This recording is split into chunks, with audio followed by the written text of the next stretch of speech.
adalah gembalaku, takkan kekurangan aku. Ia membaringkan aku di padang berumput hijau. Saudara-saudari yang terkasih, selamat pagi. Salam jumpa lagi dalam Sabda Siap Saji, Jumat 5 April 2024, hari Jumat dalam Oktav Paskah. Marilah kita berdoa dalam nama Bapa dan Putra dan Roh Kudus. Amin. Allah Bapa pencipta dan penyelamat, segala sesuatu tercipta oleh sabdamu dan baik adanya. Semoga dengan kebangkitan putramu yang mulia, kami kau ciptakan kembali menjadi manusia baru. Sebab dialah yang hidup dan berkuasa dalam persatuan Roh Kudus, Allah sepanjang segala masa. Amin. Tuhan bersamamu Dan bersama rohmu, Inilah Injil Suci menurut Yohanes. dimuliakanlah Tuhan. Sesudah bangkit dari antara orang mati, Yesus menampakkan diri kepada murid-muridnya di pantai Danau Tiberias. Ia menampakkan diri sebagai berikut.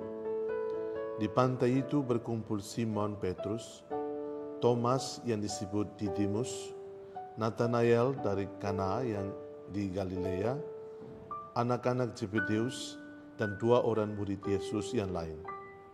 Kata Simon Petrus kepada mereka, "Aku pergi menangkap ikan." Kata mereka kepadanya, "Kami pergi juga dengan engkau."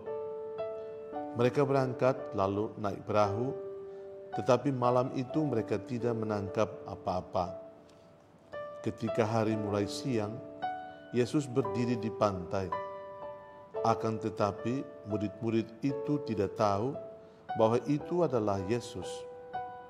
Kata Yesus kepada mereka, "Hai anak-anak, adakah kamu mempunyai lauk pauk?"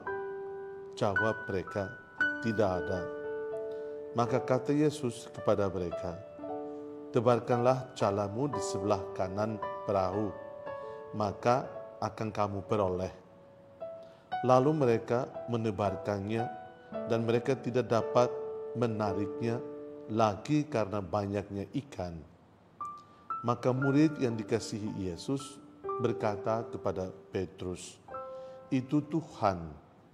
Ketika Petrus mendengar bahwa itu adalah Tuhan, maka ia mengenakan pakaiannya, sebab ia tidak berpakaian, lalu terjun ke dalam danau. Murid-murid yang lain datang dengan perahu karena mereka tidak jauh dari darat, hanya kira-kira 200 hasta saja, dan mereka menghelat jala yang penuh ikan itu. Ketika tiba di darat, mereka melihat ada api arang, dan di atasnya ada ikan serta roti. Kata Yesus kepada mereka, "Bawalah seberapa ikan yang baru kamu angkat itu." Simon Petrus naik ke perahu, lalu menghelat jala itu ke darat, penuh ikan besar-besar, 153 ekor banyaknya, dan sungguh pun sebanyak itu ikannya, jala tidak koyak. Kata Yesus kepada mereka, "Marilah dan sarapanlah."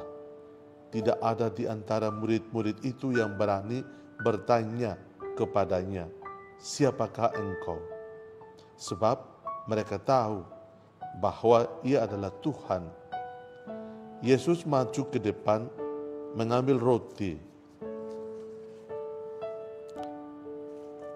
dan memberikannya kepada mereka. Demikian juga ikan itu.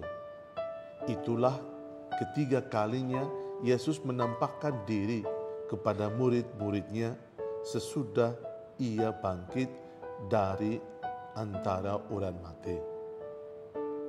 Saudara-saudara, demikianlah sabda Tuhan. Terpujilah Kristus.